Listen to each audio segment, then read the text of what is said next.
Well, Franz is out today. No problem. We've got Richard Sprinkle in. Richard, good morning. Welcome back. How are you? Hey, good morning, Brian. Doing well. How you doing these days? Doing all right. Doing all right. We got a couple different topics to talk about today. I kind of want to start with this constitutional carry topic, if that's okay. Perfect. All right. And it's nice to do this during the legislative session. It is, because they give us so much.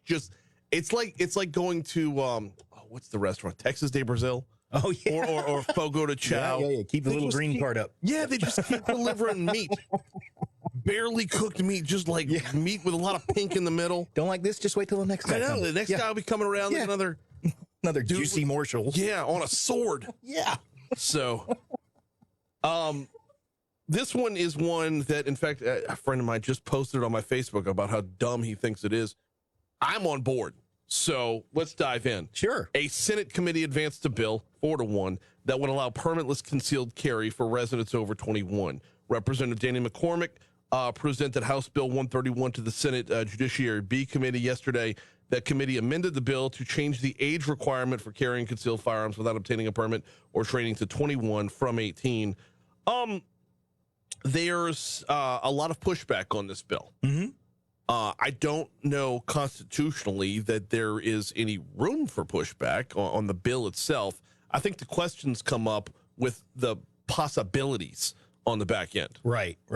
Well, from a constitutional standpoint, there's the argument that, we have the right to keep and bear arms.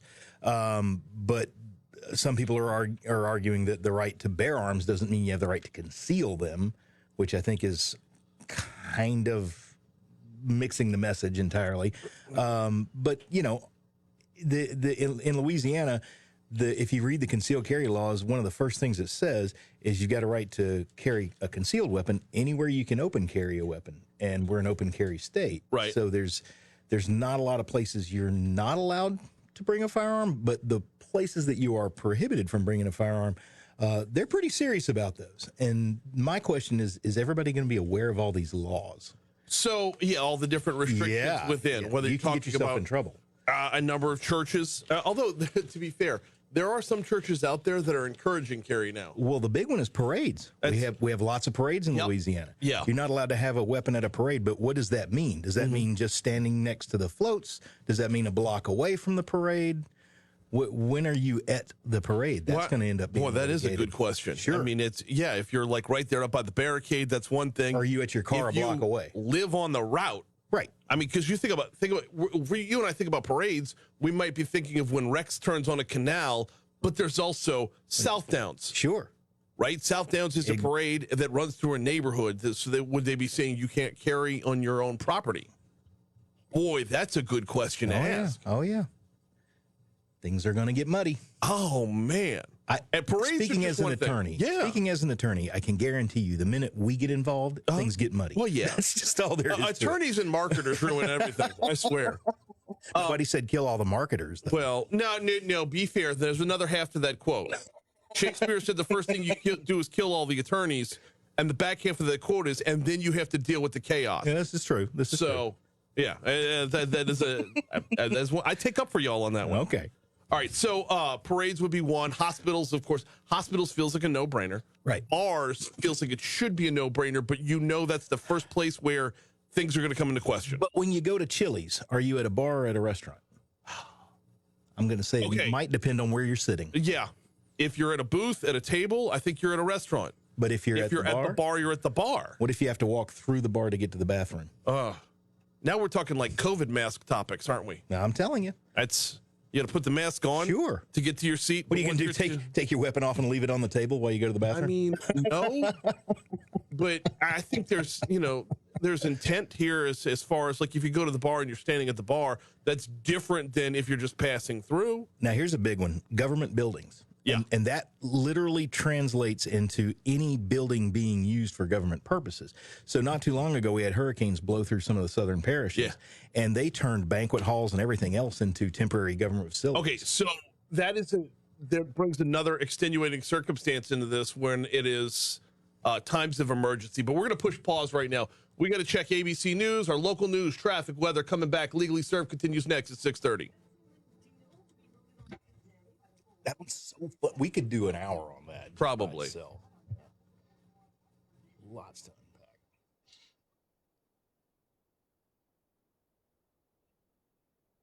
Byron said if you're at Chili's, you're in a state of depression, but I disagree. No, I'm with Byron. Yeah. I love Chili's. Oh, The honey chipotle chicken crispers. you know, there was a time The when Chili's was President's pretty good. If you're at Chili's, you could, and you like margaritas, you should just go around the corner to Pedro's. I'm sorry. Where's Pedro's? It's cheap and good. It's Pedro's is cheap and good Mexican, but they're a huge chain across the whole country, and now they have one kind of in that area near Cuban. I Chuck E. Cheese. Over there's one on Jubin, but there's a new one over off Segan by like Chuck E. Cheese and Lowe's and where the honey baked ham store is. See, I'm never over All these there. places are getting free plugs now because of the directions. Yeah. But It's yeah, all they're St. right George over- country. That's not, Yeah. That's Yeah. not my bubble. No, No.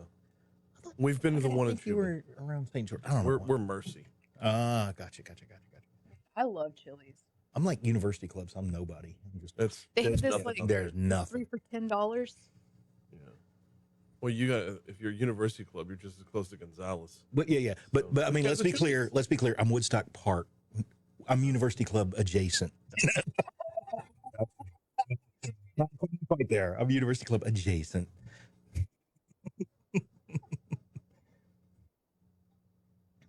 The YouTube crowd is probably like, "What is this fool babbling about?" Well, we're back on Facebook. not Are you YouTube, so- Facebook? Sorry, I can't keep up with you guys. We moved over for a little while. It was not what YouTube promised. Although, to be fair, it was growing very slowly, but it was growing. But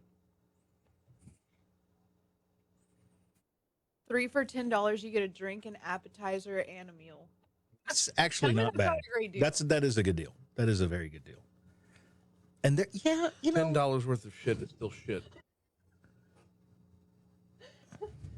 You're gonna tell me Chili's isn't good? It's not. All right, it is what it is. It's freezer all food. exactly. It's basically the Hungry Man of Mexican food. What's Hungry Man? Holy God! I mean, I probably know what it is. I just need to look at it. It's the frozen TV dinners. Okay, they had Swanson TV dinners, and then they had the Hungry Man TV dinners, which is a considerably larger portion. Swanson's for fat guys. Right. Take a wild guess which one I like. Hey, whoa, you're over here. Oh man. Yeah, okay. So we were talking earlier about restaurants and she was mentioning Twin Peaks. Did you ever venture into that place called Tilted Kilt that was out by Cabela's for a while in Gonzales? No, I never went there. Oh. Amplify all the issues at a Twin Peaks by 50. All right. I mean, freezer aisle food, so much so that the chicken nuggets still kind of tasted a little frozen when they came to the table. Can't do it. Bad. There's no question why that place is gone. It's pretty obvious.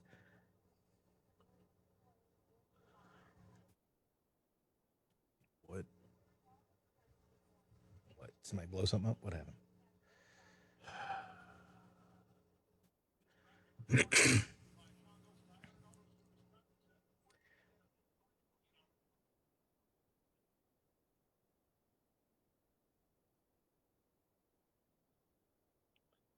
Seven to 9 a.m. Eastern would include 6:35 here, right? Mm-hmm. Oh yeah. How about Newt Gingrich? What'd he do? He's got a new podcast out that he's looking to promote called Newt's World. Huh? So he's got a number of different availabilities for interviews, Awesome. and I need to hop in on this shit. Yes, right you now. do. Get in there first. Yeah, I grew up in Georgia back when he was our senator forever.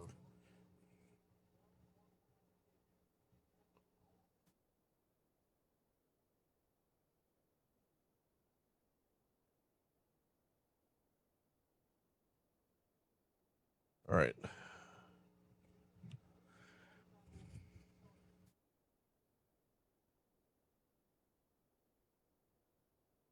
Doing high-speed chases or age restrictions on Facebook. Did you see that one? Text? No, I did not. But let's stick with the carry for a little bit because we're not done. Oh yeah, cool.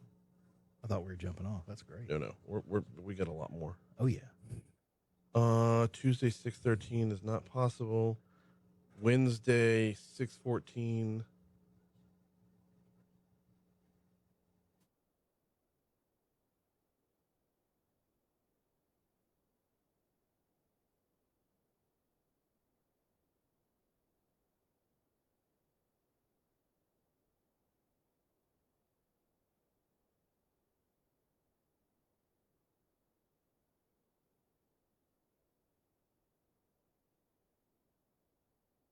Boy, I hate that. Yeah. Let's get a look at that forecast. Here is WBRZ meteorologist Jason Wheat. We don't all know. How about you listen?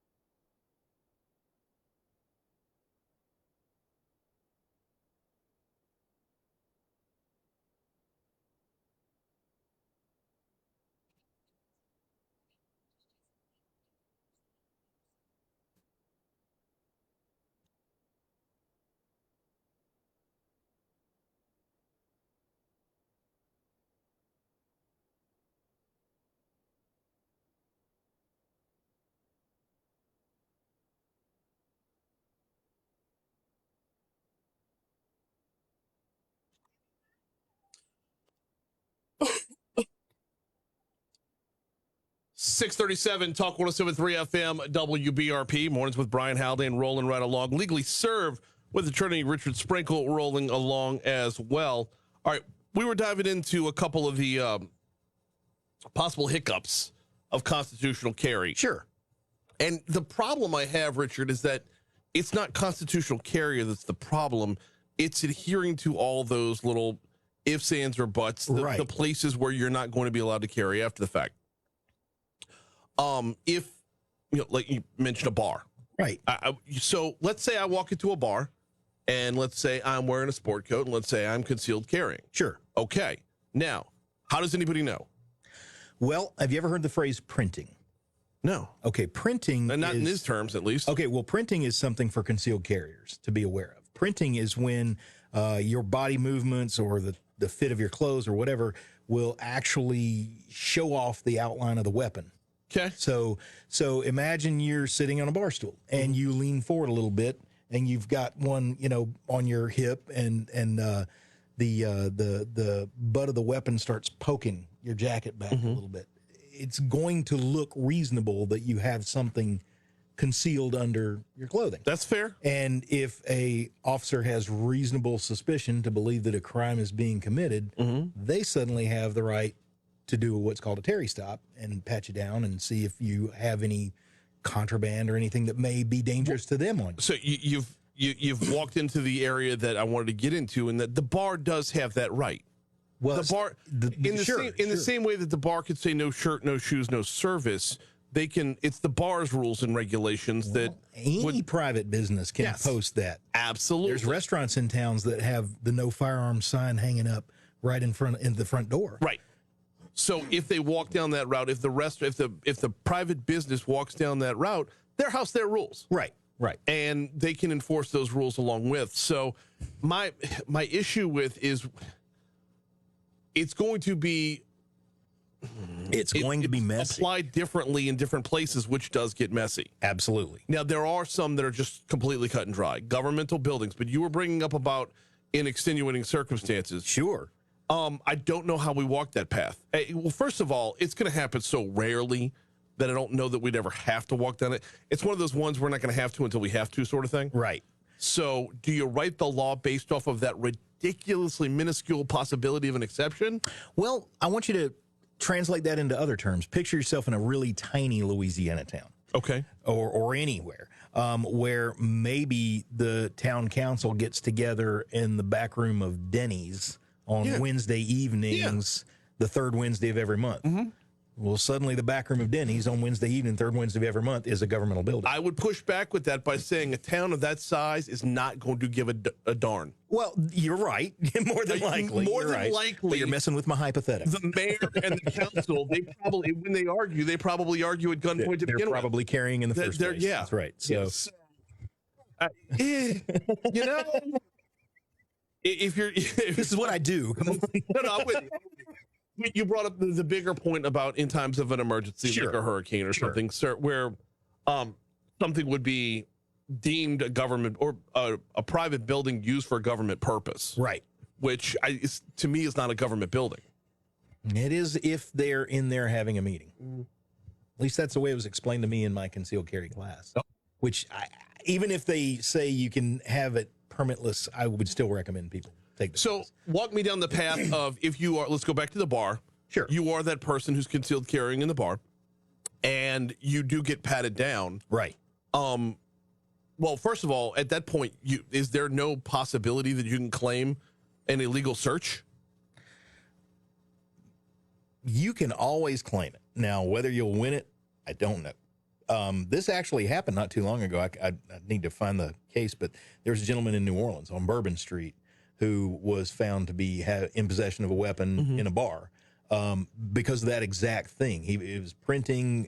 You could apparently the officer could plainly tell there was something there, and There's a very thin line between printing and stop and frisk. oh, definitely, Where, because you can claim every single person in there. You don't have to have it. There's no proof right.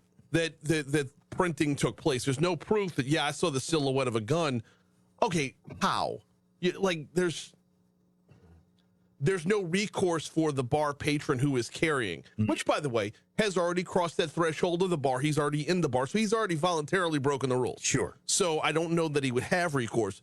But if he were to say, there's no way you could have known this constitutes an illegal search, right? Where does he go from there? Well, I mean, he would have to fight it. He would have to find some evidence that supports his claim. You know, we have the expression innocent until proven guilty, but anybody who's worked in the system might argue that's a little inverse to what reality is. So when you're trying to prove a suppression of evidence motion, the bar is a little different. It's not beyond a reasonable doubt. It's just basically preponderance of the evidence. So he might have a shot. He might win it, but coming from somebody who's been through a lot of suppression hearings, it's not as easy as one would. I would imagine. I would think it wouldn't be easy as well. So this thing, it passed the Senate committee. It's a House bill, so it's already passed the House side. Yeah, and I'm curious why it flew through this time, but not before. Yeah, me too. Is it because of the age difference? I haven't dug into it. It's possible that it's the age difference, but it's also possible that just the tenor of conversation is a little bit different this year. Could be. The want to have it would be a little bit different this year. It's also an election year statewide, so your voting record is going to be a little more scrutinized on the House floor if you're running for something else. Nobody wants to go back to their district saying they voted to restrict your rights. So I don't foresee a path for this not to make it through the Senate. A lot of other states have already passed it. So. We would be the 27th state to pass it, which I find amazing. More than half the nation has passed this. More states have passed this than have legalized recreational marijuana. Right. Yeah. Right. So, all right. We're going to set the table for the next topic real quick, and that is high-speed police chases. Oh, yeah. Tuesday afternoon, the House passed a bill to create a task force to study police chases and when they might not be necessary or when they might be necessary. The bill was authored by Caleb Kleinpeter. He's on the other side of the river. This is in response to the deaths of Maggie Dunn and Caroline Gill, who were caught between a suspect and a police officer during a high-speed chase back on New Year's Eve. Yep.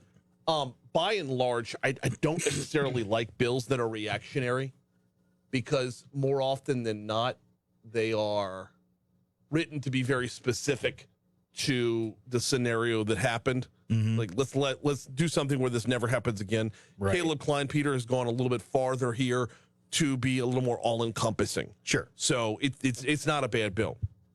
But Klein Peter says, quote, I definitely don't want to handcuff law enforcement. I'm sure he intended that pun. I'm a huge supporter of law enforcement, but everybody, even law enforcement included, are saying that something needs to be done with these high-speed pursuits.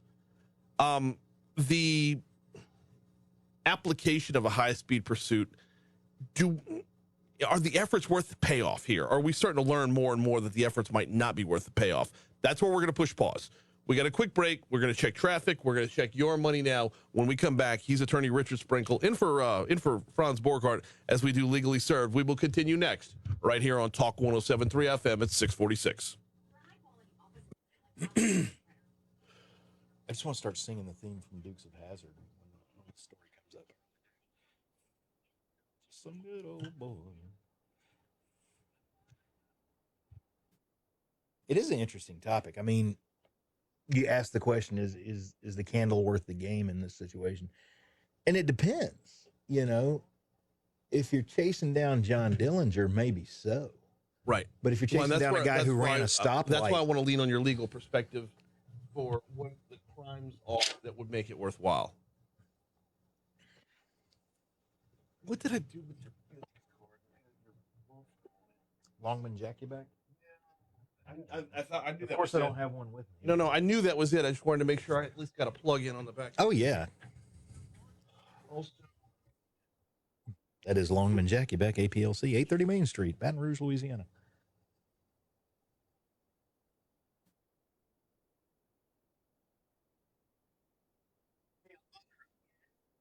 Okay, if I it tastes like smoke. No. First of all, honey that sits in the cabinet for a year should not be that liquid.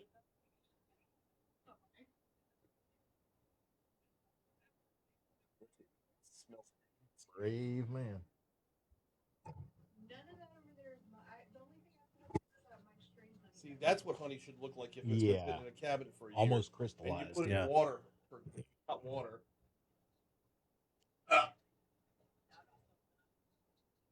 Pass. Yeah, no, it's, I want Hard it to smell like pass. brisket. Hard pass.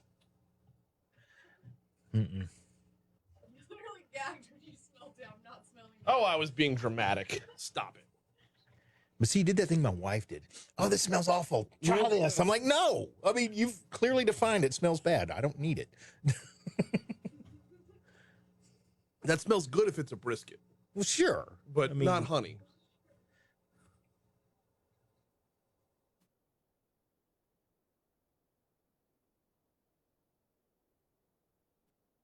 But see, the flip side of the high speed chase is if we were to just stop it, and that's the difficult part with laws because they kind of have to be all or nothing, you know. So if we just stop them, are we just going to end up on a path to lawlessness like San Francisco or something? I mean, good Lord, with you know the retailers pulling out of that town left and right. I mean, I don't know.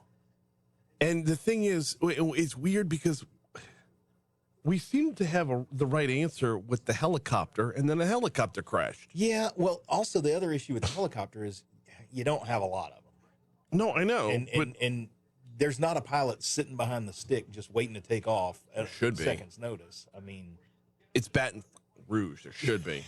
what else is he doing? I mean, let's be honest. I mean, I guess there could be, sure.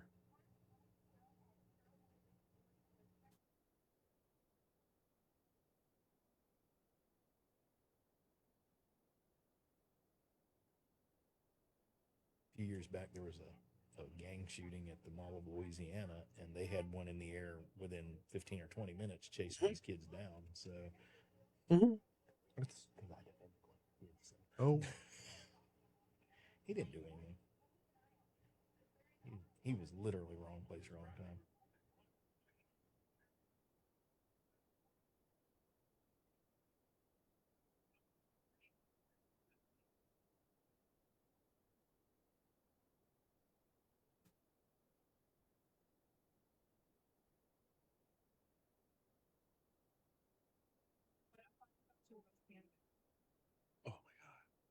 how much do you have you seen Silicon Valley on HBO?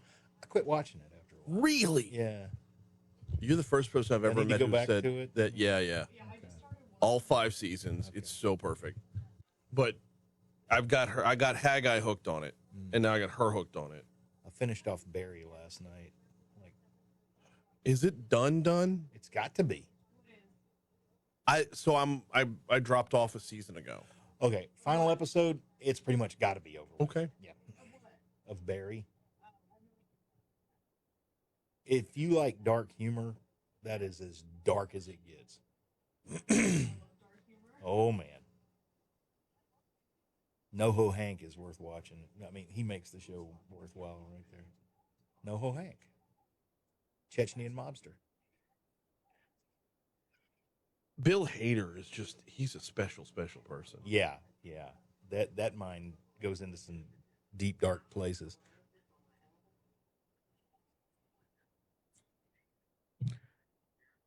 But when you look at Barry and you realize that's Stefan from Saturday Night Live.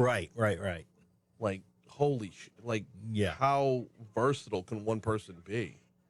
Pretty amazing. Oh, and Kevin, by the way, everything will be done until WGA gets back to table and SAG strikes. Yeah.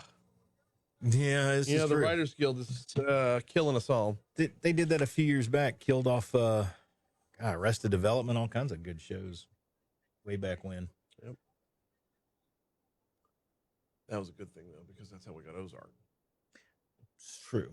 If Arrested Development stuff. Arrested was long dead before Ozark came along. Was it? Yeah. Arrested was long dead. Yeah. The Arrested was dead, and then Netflix got it, and then they brought it back for an extra season, which was weird. So then they did the machete edit of the last season and reissued it again. It's even weirder. Strange.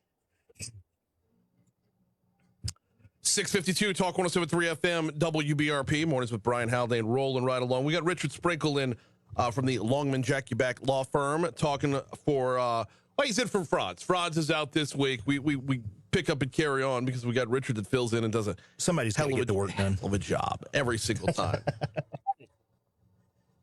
We were talking about a bill to potentially limit the high-speed chases. Right. So I want to ask you from a legal perspective, if this bill were to go through and a police officer were to get into a high-speed pursuit with a suspect, catch the suspect, make the arrest, but according to the law, the high-speed pursuit should have never happened, does that affect the defense?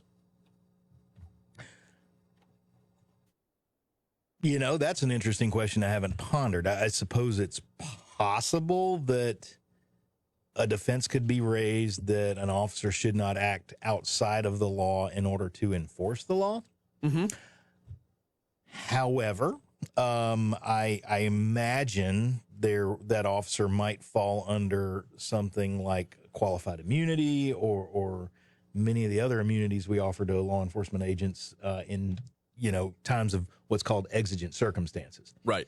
So if that high-speed chase is taking place, and let's say there is a credible threat to life and limb, a credible threat to property or whatever, that officer might be well within their bounds to try and apprehend the suspect. Again, this is clearly a hypothetical.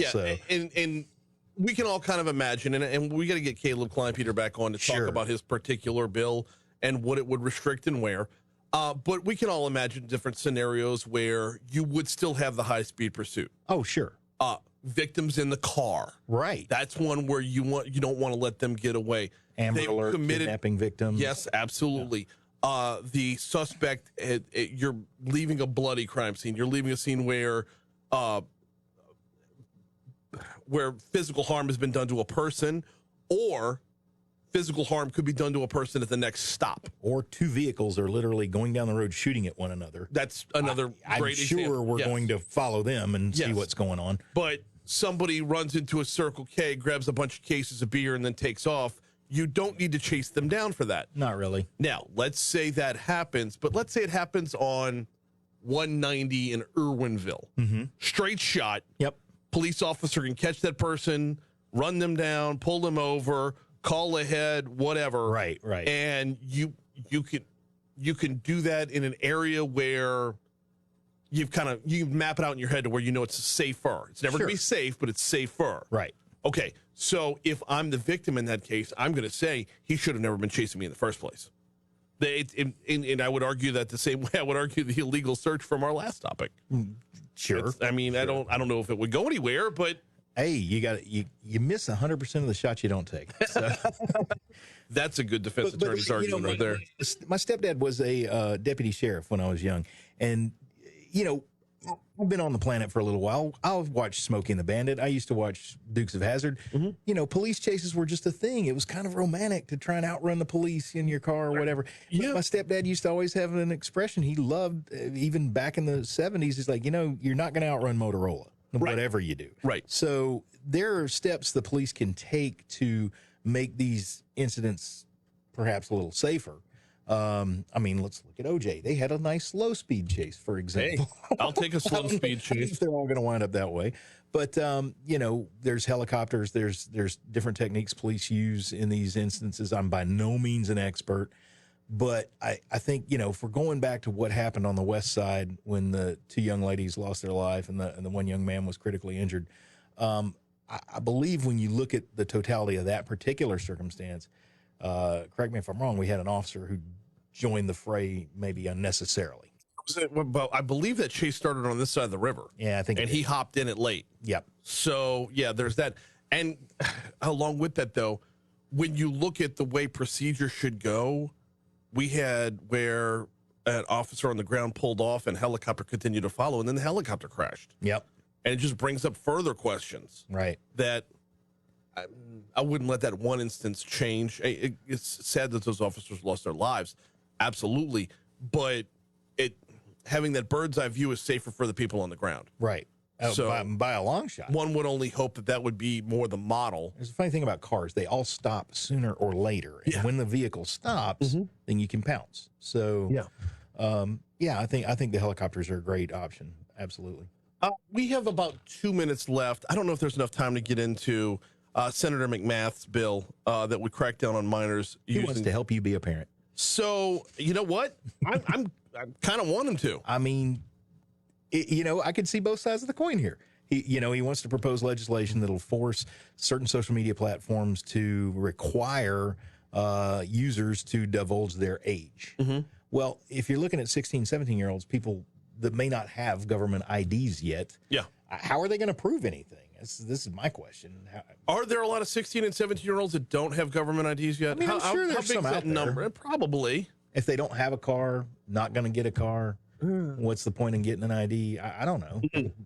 Well, so the flip side of that is this does protect minors. Sure. And by the way, the bill is aimed at 15 and under. Right. So 16, 17 would be in a... They would be okay. Right. But you have to prove that you're 16. Yeah. According to the bill. Yeah. Right. How is this any different than go back to the bars that would keep handguns out? When it comes to a social media site, it's their house, their rules. So they would want to follow the rules that are set forth by the legislature. Well, they're going to have to. Right. Or wind up facing fines and penalties. Do you see any problem with that, though, as far as legal hurdles? Do you see anybody challenging this, saying, I don't have to prove my age to be on your site? No, because again, like you said, my house, my rules. If I'm Meta and I'm in charge of Facebook and I say you have to do X, Y, and Z to be a member, and somebody wants to raise constitutional issues or whatever, I simply say I'm not the government, and you don't have constitutional rights that protect you from me. You only have constitutional rights that protect you from the government. Protect you from the government, Right. Which is why every time someone brings up a free speech issue with social media, Take it up with the government. cringe. Take it up with the government.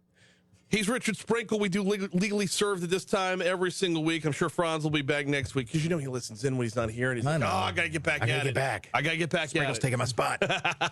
Appreciate you, brother. Thanks for